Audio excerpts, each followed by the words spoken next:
साधना क्या है? बोलो। इच्छाओं का। अच्छा, हाँ बोलो। साधना क्या है? आज चर्चा ही हो जाए साधना पर। हाँ बोलिए तो। गुरु भक्ति साधना है। ठीक है।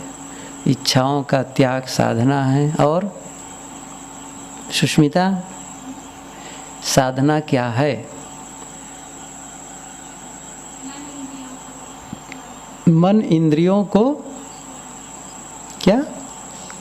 स्ववश करना। मन इंद्रियों का संयमन। ठीक है। हाँ बोलते जाओ, सब लोग बोल दो ना, कहा है एक एक करके। हाँ बोलो बोलो। समता बोलो। साधना क्या है? आखिर कर रहे हैं। अब कोई कहे भोजन करते, भोजन क्या है? तो कहें भोजन क्या है, समझ नहीं आ रहा है। ये भोजन क्या है, कैसे बताएं भोजन क्या है? ऐसे ही ना हम लोग की बात। रोज खा रहे हैं, ये नहीं कि नहीं खा रहे हैं, और फिर भी कह रहे हैं ये भोजन क्या है। ये कौन झंझट पूछना शुरू कर दिए, भोजन क्या है? ऐसे ही कुछ है ये। कहीं कहाँ रहते हैं, कहाँ रहते हैं ये? और धमतरी के बाजू में गांव है, क्या कहते हैं, हाँ पोटियाडी। अच्छा हाँ वहीं रहते हैं। ऐसा कोई बताए, इसका मतलब आप पोटियाडी नहीं रहते हैं। सीधी सी बात है ना। क्योंकि जो पोटियाडी में रहेगा, जैसे पूछे कहाँ पोटियाडी, कोई नाम पूछे क्या है, तो पूछेंगे नाम मैं तो भूल ही गया, नाम क्या है। साहब ने कहा ना, हमारे हम हमको याद रहे। सदगुरु विशाल देव ने क्या कहा है? हमारे हम हमको याद रहे। और कैसे याद रहे? जैसे नाम याद है।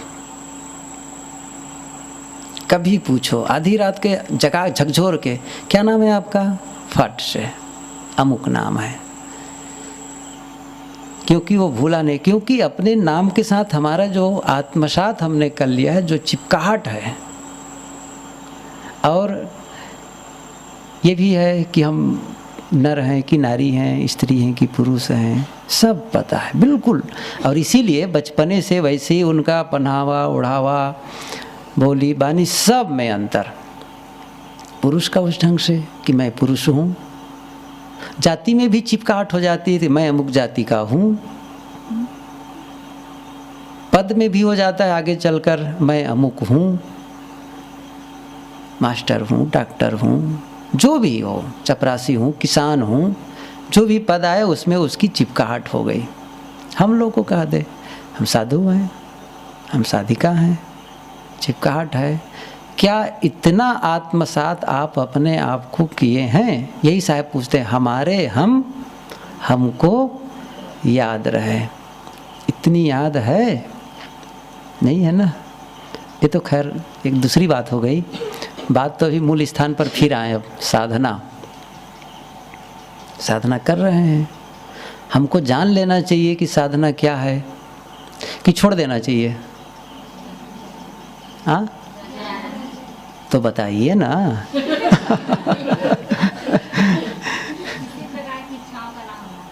किसी प्रकार की इच्छाओं का न होना। बढ़िया, ठीक है, सब उत्तर दे, लेकिन कहो ना। वही तो मैं भी कह रहा हूँ, ऐसा नहीं कि आप गलत सब कह रहे हैं। बोलो फिर से। अव्यक्त है, साधना अव्यक्त है ना, जिसको व्यक्त नहीं किया जा सकता है। ठीक है। हाँ बोलो। हाँ ठीक है, ठीक है। हाँ बोलो। बढ़िया। अब कहेंगे अच्छा है तो हमें भी याद रहे, हम बता ही नहीं पाए। पाना नहीं जीवन को बदलना है। बढ़िया। हाँ और समष्टि। अच्छा ये स्मृति, हाँ बोलो ना, ये तो बोल ही देगी, तो पुराने है ही है। बोलो।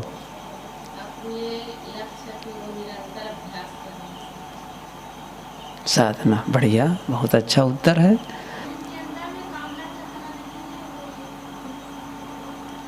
हाँ ठीक है, जिनके अंदर में कामना चाहना, लेकिन बढ़िया नहीं बैठा रहे हो वाक्य को।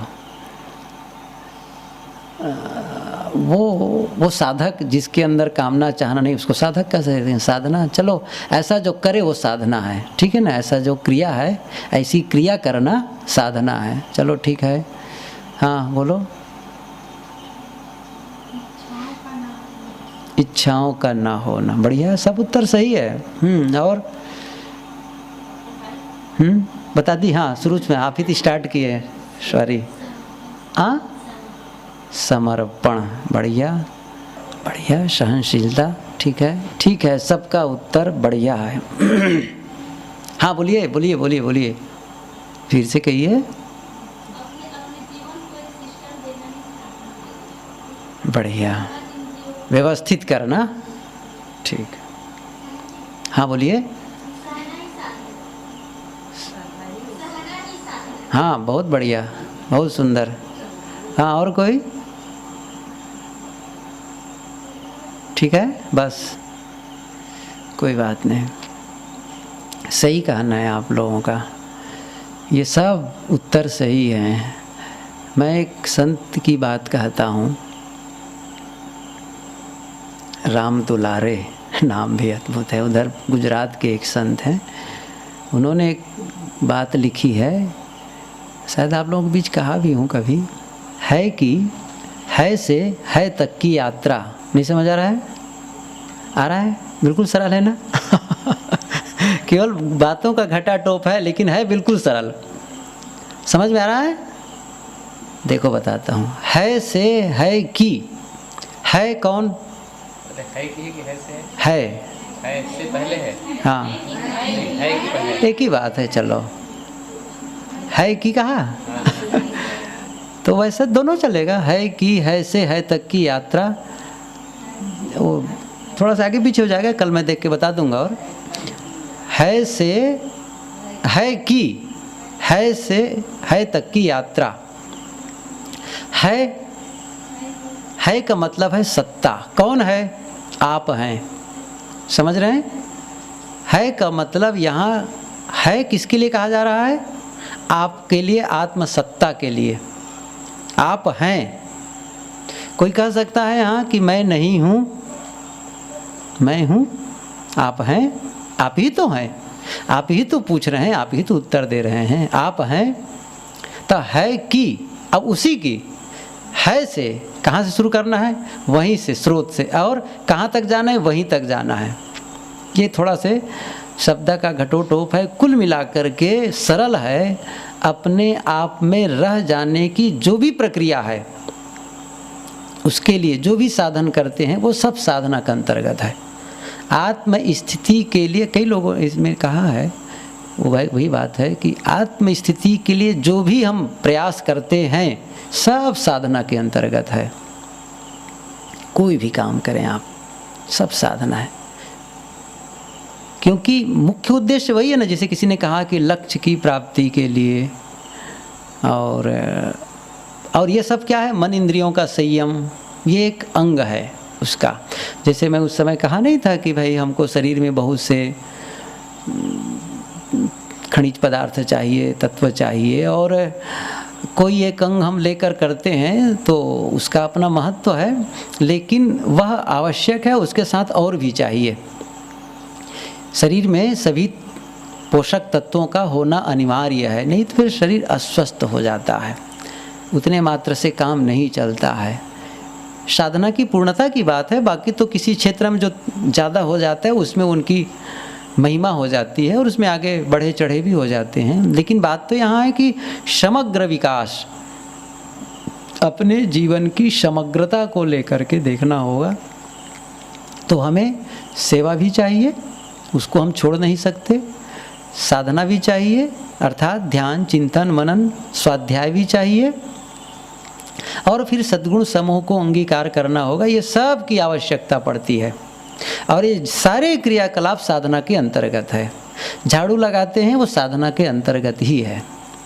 ये मत समझ ले कि हम झाड़ू लगा रहे हैं तो फिर ये साधना थोड़ी, वो ध्यान में बैठे हैं वही लोग साधना कर रहे हैं, बाकी तो हम तो झाड़ू लगाने वाले हैं। हमको तो केवल भोजन ही बनाना है, वही जो प्रवचन करते हैं वही लोग असली हैं, बाकी हम लोग तो केवल भोजन बनाने वाले हैं, हम तो खेते गोड़ने वाले हैं। ऐसा कह सकता है कोई मन में? कुछ लोग कहते हैं कि जो गुरु जी की सेवा करे वही असली सेवक है। हम तो सेवा करने पाते ही नहीं है साहब, हम क्या करें, अभागा आदमी हैं। ये ठीक नहीं है, सब गुरु की सेवा है। गुरुदेव जी इसी बात को कहते हैं, अरे मुझे तो पानी चाहिए, कपड़ा कोई धो देता है, भोजन ला देता है, ऐसा कोई न भी करे तो मैं अपना कपड़ा भी धो लूँगा और भोजन भी जाके कर लूँगा। लेकिन वह काम करते हैं कई लोग जो काम मैं नहीं कर सकता हूँ, तो सेवा ही तो है, मेरी ही तो बात मान रहे हैं। कोई ऑफिस में बैठता है, कोई शहर में जाता है, कोई भोजन भंडार बनाता है, कोई खेत में देखता है, कोई अन्य व्यवस्था देख रहा है, वो क्या है? सब गुरु की सेवा है। गुरु की सेवा में निज दिन बीते मानो जग उजरो, सदगुरु विशाल देव ने कहा है। ऐसा बीते जैसे जग उजड़ गया है। गुरु की भक्ति में निज दिन बीते मानो जग उजरो, उजड़ गया उनके लिए, जगत है ही नहीं, बस यही है। कहने का मतलब है कि वह भी हमारे साधना के अंतर्गत है, इसलिए उसके प्रति भी निष्ठावान हो, उसके प्रति भी समर्पण हो। एक संत ने बहुत अच्छी बात लिखी, महाश्रवण, उनकी एक पुस्तक मैंने पढ़ी, उसमें एक अच्छी बात आई।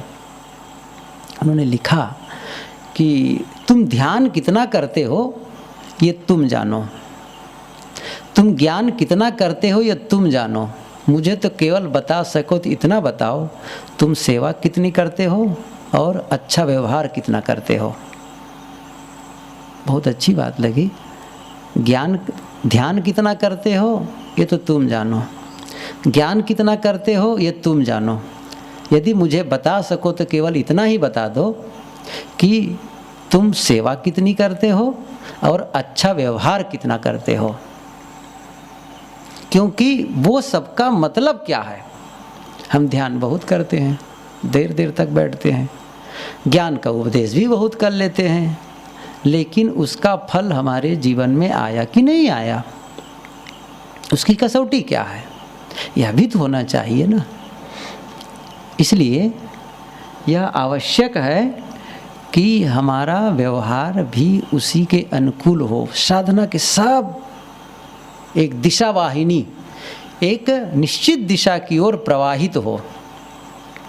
सारे क्रियाकलाप एक निश्चित रूटीन में चले कि ये इसके लिए है और उसके अलावा कुछ हो ही ना। जैसे साहब ने कहा है, गंगा गुरु के बचने ही मान, दूसर शब्द करो नहीं कान, दूसर शब्द करो नहीं कान। ये जो एक जो शर्त देते हैं, गुरु के वचनों को सुनो मानो और दूसरे शब्दों में कान ही मत दो। इसको हम थोड़ा से विस्तार करके, इसका और अतिरेक करके हम कह सकते हैं कि ये केवल उपदेश की बात नहीं रह गई यहाँ पर अब, कि केवल उपदेश सुनो और दूसरे शब्दों पर ज्ञान न दो, बल्कि गुरु के जो उपदेश है उसी के अनुसार क्रियाकलाप हो। दूसरे क्रियाकलाप में आपका मन ही न जाए, काम ही ना हो दूसरा। अन्यथा जो साधना विरोधी काम है वह हम न करें। अब प्रश्न हो सकता है, कौन है साधना विरोधी, क्या है? आप हम खुद देख सकते हैं अपने समय को हम कहाँ लगा रहे हैं। आपस में जब बात करते करते एक ऐसे प्रवाह में चले जाते हैं जो अनावश्यक होते हैं। बात कर रहे हैं अब उसका कोई हेतु नहीं है, कोई मतलब नहीं आगे पीछे की। चर्चा के दौरान न जाने क्या क्या हम चर्चा कर रहे हैं और उनके लिए चर्चा का विषय, हमारे सोचने का विषय क्या है और चर्चा का विषय क्या है, ये महत्वपूर्ण है। हम अकेले में अपने आप के साथ सोचते क्या हैं? ज़्यादातर हम क्या करते हैं, जब हम अकेले में बैठते हैं तो हम ज़्यादातर समय दूसरों के विषय में सोचते हैं। शायद अनुभव होगा सबको, दूसरों के विषय में सोचने लग जाते हैं, अर्थात दूसरों का मूल्यांकन करने लग जाते हैं। वो ऐसा है, वो ऐसा है, वो ऐसी गलती करती है, वो ऐसा काम करता है, उनका फ़ोन तो उन्हीं से होते रहता है, हर समय बात करते रहता है। ज़्यादा ध्यान क्या हमारे दिमाग में कि कौन क्या करता है, इसका ज़्यादा एनालिसिस करता है, ज़्यादा विश्लेषण करता है। सबके पास मन है, सभी अनुभव करते होंगे इस चीज़ को। और हम अपने समय को गंवा देते हैं काफ़ी समय, जबकि अकेले में बैठ करके हमको क्या करना चाहिए? आत्मनिरीक्षण करना चाहिए, ऑब्जर्वेशन करना चाहिए, भीतर अनुसंधान करना चाहिए। और जो आत्मनिरीक्षण का काम नहीं करता है वह निर्दोषता का जीवन नहीं जी सकता। बड़ा सरल सा सूत्र है, आत्मनिरीक्षण के बिना निर्दोषता का जीवन नहीं जिया जा सकता है। आत्मनिरीक्षण हम नहीं करते हैं, हम दूसरों के लिए ज़्यादातर वक्त सोचते रह जाते हैं। और जब दूसरों के विषय में ज़्यादातर सोचते रहते हैं तो फिर मैं भी वही सोच रहा हूँ दूसरे के विषय में, आप भी वही सोच रहे हैं, और जब दोनों मिलेंगे तब क्या चर्चा होगी? वही क्या चर्चा होगी? वही दूसरों के लिए, अनुपस्थित के विषय में हमारी चर्चा ज़्यादा होती है। आप ही ख्याल करें किसके विषय में, जैसे हम दो बात कर रहे हों तो हम ज़्यादातर चर्चा किसके बारे में करेंगे? जो अभी सामने नहीं है। और इसी को दूसरे शब्दों में क्या होगा? चाहे उसको चुगली कहो, निंदा कहो, अन्य, मान लो आप नहीं कर रहे हैं चुगली, फिर भी व्यर्थ की ही तो बात है, तो ये आपके साधना में सहयोगी तो नहीं है, उससे आपको कोई फल तो मिलने वाला नहीं है। कम लोग होते हैं, हम ही लोग हैं, हम साधु समाज में ही रहते हैं, हम ही लोग जब आपस में बैठते हैं तो कहाँ ज़्यादा सत्संग के बारे में चर्चा करते हैं। अच्छा, अमुक संत ऐसा कह रहे थे, उसके बारे में आपका क्या ख्याल है? अच्छा, वो ऐसा कह रहे थे, उसके बारे में आपका क्या सोच है? आप उसके बारे में क्या विस्तार दे सकते हैं? ऐसा तो हम सोचते नहीं हैं। या अमुक इस विषय पर बहुत बढ़िया कह रहे थे, अच्छा इस पर जरा सोचें, इसको कैसे लागू किया जा सकता है अपने जीवन में। आपस में चर्चा कहाँ करते हैं? और चर्चा करते तो कुछ, जैसे मथानी मथ करके मक्खन निकलता है, तो परस्पर चर्चा करते तो कुछ उसमें निकल भी जाता कि हाँ ऐसा करना चाहिए, बहुत सही बता रहे थे, इसको हम अपने जीवन में ऐसा लागू कर सकते हैं।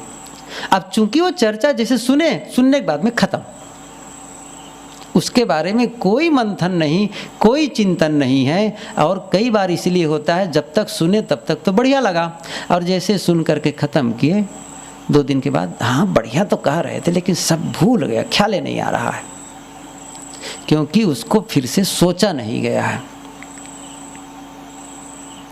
इसलिए हम लोग, जो मैं कहा ना, साधना के जब हम कई ऐसे काम कर डालते हैं जो हमारे विरोधी में होते हैं, विपरीत मित से चलते हैं, और इसीलिए प्रगति नहीं होती है। हम प्रगति क्यों नहीं कर पा रहे हैं? कहते हैं कि आप एक निश्चित दिशा तय कर लें, और निश्चित दिशा के बाद आप बहुत धीरे धीरे भी चलेंगे तब भी पहुंचेंगे, लेकिन कुछ दूर चलें और कुछ दूर फिर पाछे लौटें तो कैसे काम बनेगा? इसलिए चर्चा का विषय कौन किससे बात ज़्यादा करता है, किसका संबंध किससे ज़्यादा है, किससे किसका क्या है, वो जाने। मैं कहाँ हूँ, महत्वपूर्ण ये है ना। मेरी साधना मेरे लिए, दूसरे के लिए नहीं है। मेरी साधना मेरे लिए, और मेरा चिंतन क्या है, मैं किसके लिए ज़्यादा सोच रहा हूँ, यही तो मेरे लिए महत्वपूर्ण है। दूसरे का राग और द्वेष हमें नुकसान नहीं करता है।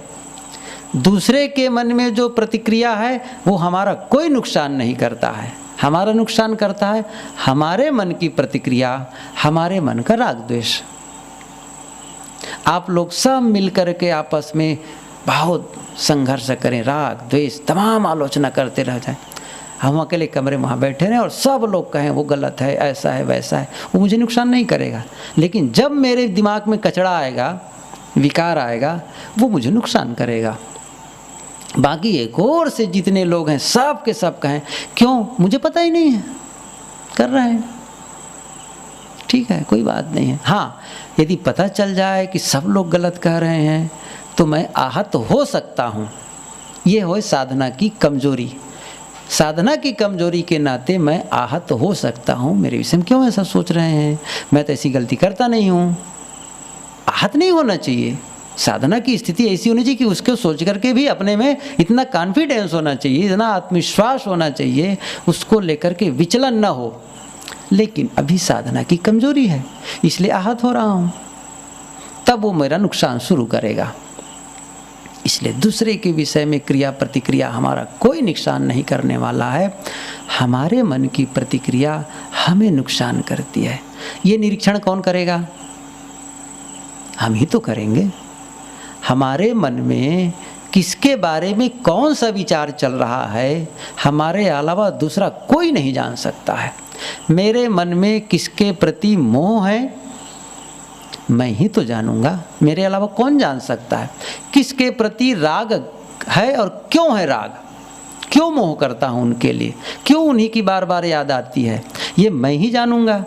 मैं दूसरों के आंखों में धूल झोंक सकता हूँ, लेकिन अपने आप को धोखा नहीं दे सकता। साहब ने कहा तैसे ही राम सयान, वो बैठा है बिल्कुल साचेत बैठा है, सयाना है बिल्कुल, वो उनके सामने नहीं चलेगी गलती। वो कहते नहीं, खुदा तो जानता होगा, भलाई कर भला होगा, बुराई कर बुरा होगा, कोई देखे या न देखे खुदा तो देखता ही होगा, खुदा तो जानता ही होगा। खुद खुदा आप हैं, आपके मन के विकार को हम न जान सके, लेकिन क्या ये हो सकता है कि मैं अपने मन के विकारों को न जान सकूं? ये कैसे हो सकता है? मैं दूसरों को धोखा दे सकता हूँ, अपने आप को धोखा नहीं दे सकता ना। लेकिन हम सब ज़्यादातर वक्त अपने को धोखा देने में लगे हैं, किसी भांति उसको भूले, हम सही साबित करते, हम सही। ऐसे क्या होगा? हम सही कहने से जैसे मेरे हाथ में घाव हो जाए और उसको हम कपड़े से ढक दें, कुछ नहीं, बिल्कुल ठीक है, एकदम बढ़िया है, किसी को नहीं बता रहे हैं, डॉक्टर है बिल्कुल ठीक है, एकदम बिल्कुल ठीक।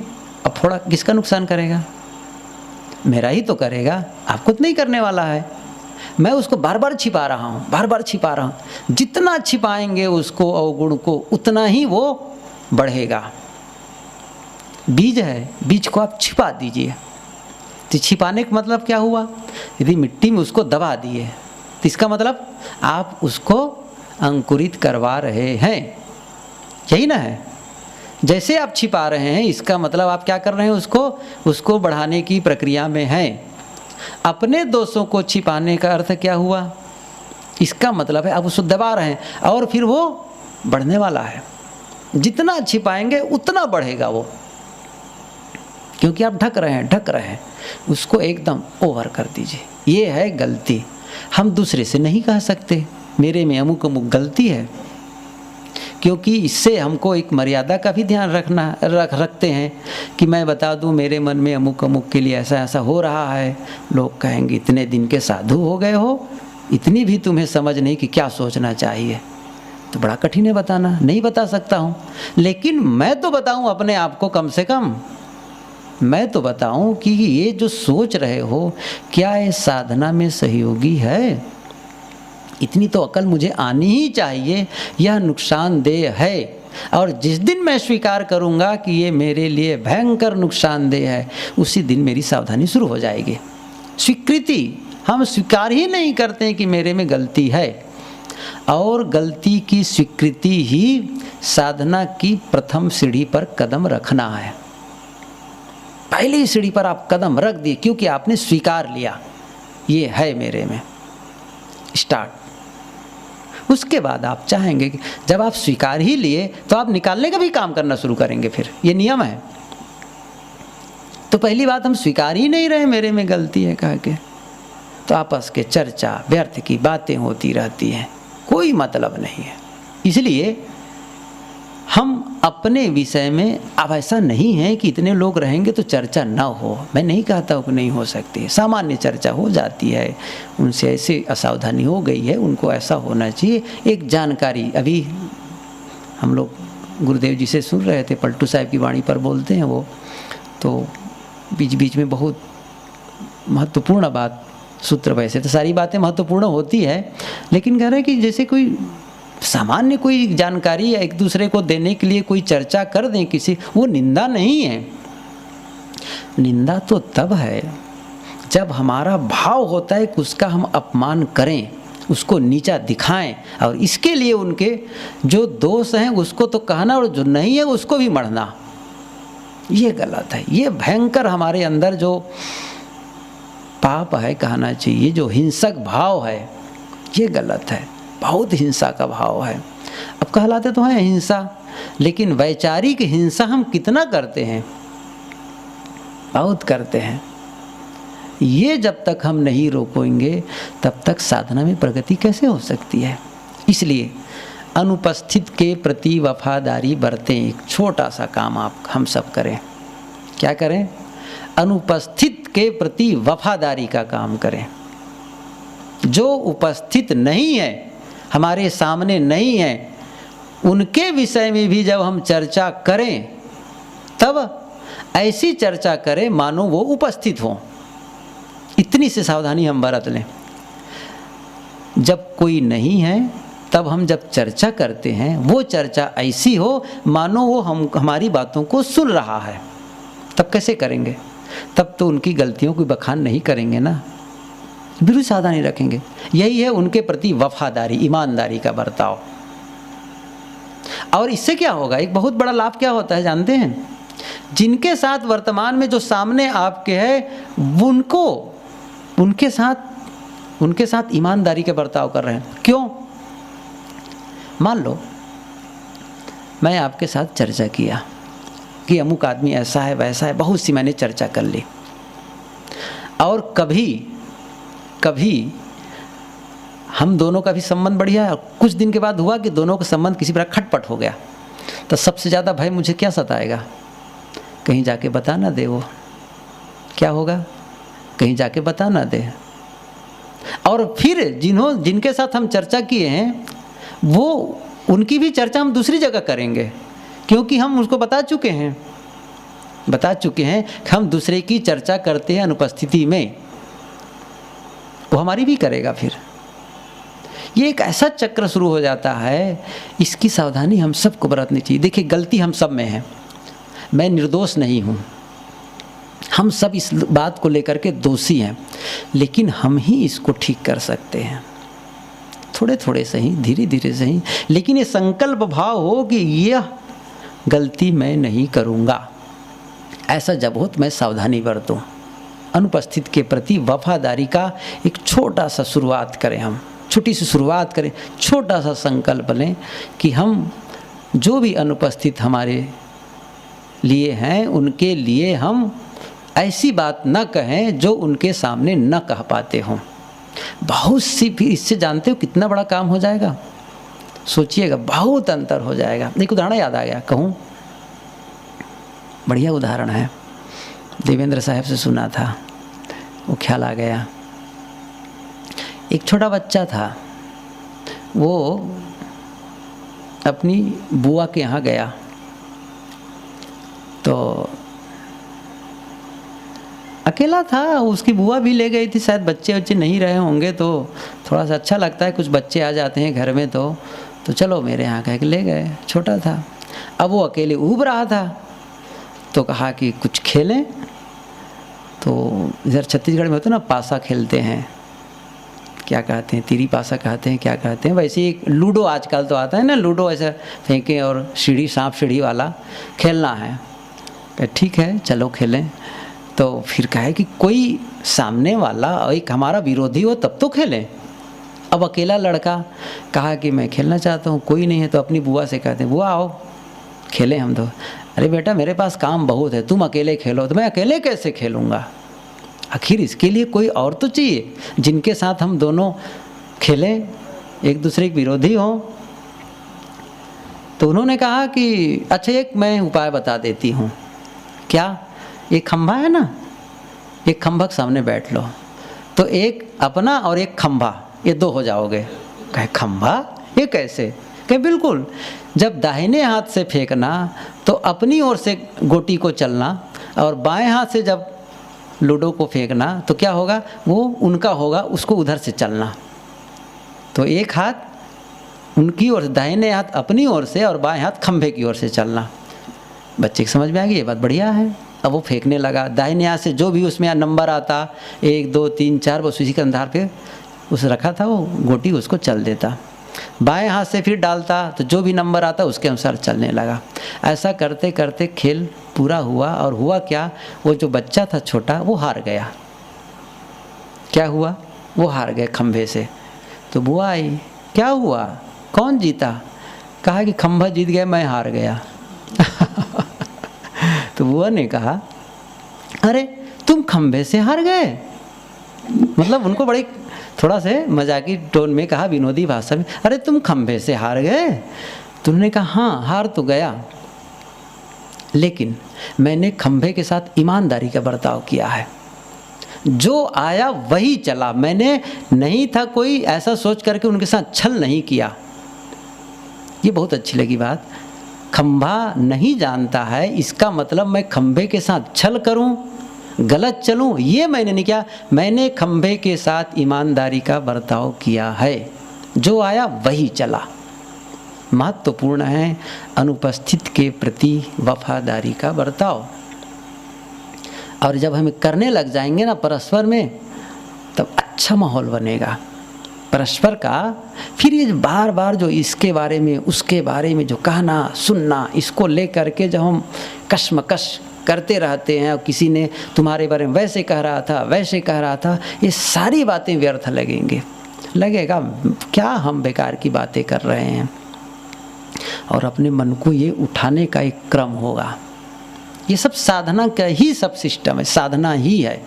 और यह नहीं करें, साधना बहुत दिन हो गए कर रहे हैं, अभी तक कचरा निकालने का ढंग ही नहीं, कचरा निकाल ही नहीं पा रहे हैं, सब कचरा लाद रहे हैं, इससे काम नहीं बनने वाला है। तो फिर बात यहाँ से हुई थी कि हम जब अकेले में बैठते हैं तो फिर दूसरों के विषय में सोचने लग जाते हैं। हमें अपने विषय में सोचना चाहिए, मैं क्या हूँ, मेरी स्थिति क्या है, मेरी सोच क्या है, मैं क्या सोच रहा हूँ, और अपने क्रियाकलाप के विषय में देखना है। ये सारी बातें जब होने लगती है तो धीरे धीरे धीरे हमारी प्रगति होने लगती है। ऐसे नहीं होती। मैं कहा ना, दोपहर ही कहा था कि थमे जैसे रहते हैं हम सब। क्यों? निर्यत्न, सारे काम निर्यत्न हो रहे हैं। उपभोग कैसे? हमको चिंता नहीं है कि यहाँ चावल दाल कैसे आएगा, कोई चिंता नहीं है। व्यवस्था देख रहे हैं, वो जाने, वो लाएंगे कहीं से, हमें क्या करना, हमको तो मिलना अच्छे, कपड़ा मिलना है सहज ढंग से, और भी बातें हैं, रहने की जगह है ही है स्वाभाविक रूप से। बहुत सी चीज़ें ऐसी हैं जिसके लिए मेहनत नहीं करते हैं। अब कुछ ऐसी स्थिति है कि अपने परिवार के लोग भी हैं तो वो लोग भी सहयोग कर दिया करते हैं। तो फिर सामान्य जो हमको जो चिंता होती है, जो सांसारिक चिंताएं, व्यवहारिक चिंताएं, उससे हम काफ़ी कुछ अंतर हो जाते हैं, छुटकारा। तो उससे जो अवसर मिल जाता है, अब खाली हो गए तो। और संसारिक लोग तो उसी चिंता में दबे रहते हैं, तो दूसरा क्या करें। अब हम लोग थोड़ा फ्री हो गए उससे, तो वो जो शक्ति बची उसको क्या करते हैं, यही कुल कचरा में, कबाड़ खाना में, व्यर्थ की बातों में लगाते हैं। होना चाहिए ये जो शक्ति मिले, समय मिले, उसका सकारात्मक दिशा में लगाएं, रचनात्मक कार्य में लगाएं, तो लाभ करेगा हमको। इसलिए ये सब हम सबको करना है, बहुत ज़रूरी है सब काम। और जहाँ तक साधक और साधिका है, दोनों में बहुत अंतर है, बहुत अंतर है। अंतर तो नहीं है साधना की दृष्टि से, लेकिन व्यवहारिक दृष्टि से अंतर है। सुबह ही हम लोग घूमने जा रहे थे, आए तो बहुत से लड़के यहाँ के लोग जाते हैं, दौड़ने जाते हैं, टहलने जाते हैं। सुबह गए हम लोग 4:45, बाजा नहीं बजा था, वहाँ गए तब आवाज़ आई तो देखे कई जने जा कर के, कोई दौड़ रहा है, कोई घूम रहा है। फिर आए तो 2 लड़के क्या किए, वही सड़क पर ही लेट करके अपना उलट रहे थे। अंधेरा था तो हम लोग चर्चा किए कि देखो लड़कों में इतनी छूट है, ये लड़कियों को छूट नहीं है कि ये सुबह घूमने चले जाएं, दौड़ने चले जाएं, उस सड़क पर बैठ के लेटें या उल्टें, योगासन करें, ऐसा नहीं कर सकते हैं। लड़कों को छूट है, भागे जा रहे हैं यहाँ से वहाँ, कुछ नहीं, कोई रोक टोक नहीं है। कितना अंतर है इसको लेकर के। अब आप कहें नहीं हम भी जा सकते हैं, तो कैसे जा सकते हैं? हम ही लोग हैं, कहाँ चल देते हैं, कहाँ से कहाँ चल दिए, वहाँ चल दिए, वहाँ चल दिए। उस आश्रम में गए, वहाँ गए तो सब नहीं कर सकते हैं, बहुत अंतर है। इसलिए हम गलती कर दें, हमारे जैसे हम साथियों में से कोई गलती हो गई तो कहते हैं छोड़ो आश्रम, चलो जाओ दूसरी जगह जाओ, यहाँ ना रहो। कोई बात नहीं, दूसरे आश्रम चले जाएंगे, वहाँ चले जाएंगे। ऐसा हो सकता है, गलत है लेकिन ऐसा हो सकता है। लेकिन आपको कहें छोड़ो यहाँ से, नहीं रहना है, कहें कितनी कठिनाई है इस चीज़ को सोचिए आप, कितनी कठिनाई है उस बात को लेकर के, कहाँ जाएंगे।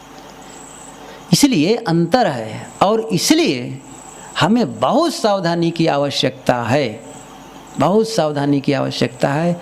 हम अपने आप को इतना संवारें कि वो अवसर ही ना आने पावे, हर समय ख्याल करते रहें। बहुत अंतर है, पुरुष छोड़ सकता है लेकिन स्त्री नहीं छोड़ सकती है, महिला नहीं। चाहे वो ये तो साधुओं की बात हो गई, घर में भी देखो ना, व्यवहार में भी देखो, जिम्मेदारी जितना ये लोग करेंगे, कई बार होता है पुरुष भाग जाता है, चला जाता है, लेकिन घर की महिलाएं कैसे जा सकती हैं? नहीं जा सकती वे लोग, घर है, बच्चे हैं, और भी कई कारण हो सकते हैं। बड़ा कठिन होता है इस बात को लेकर के। एक पत्रिका लिए थे, कौन सी पत्रिका वो, हंस है शायद, हंस, बाल हंस है, केवल हंस रहा शायद, हंस नाम की पत्रिका है शायद।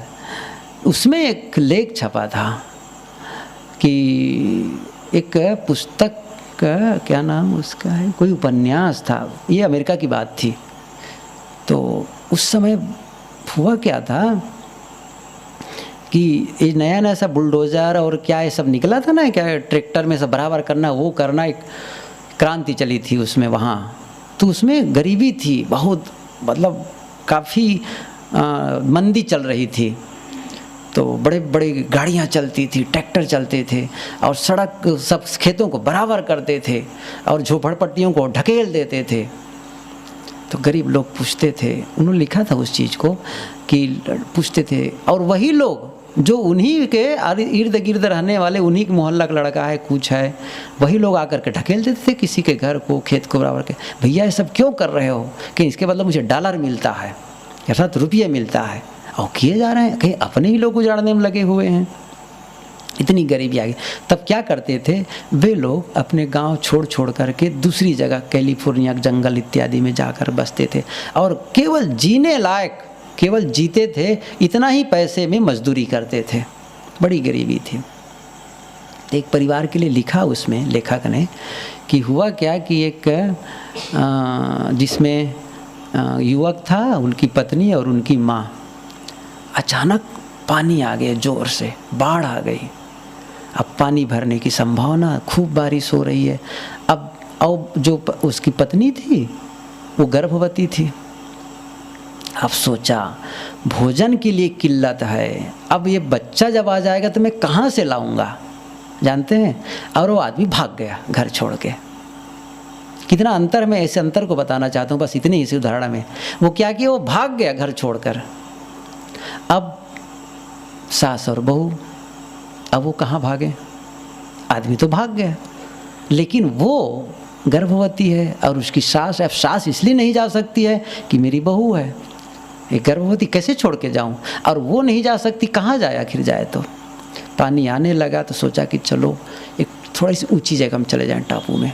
वैसे भी कंगाली थी, तो किसी भांति जब गए तो देखा कि एक झोपड़ी नुमा है बिल्कुल, कि चलो वहाँ चल के थोड़ा से रुके।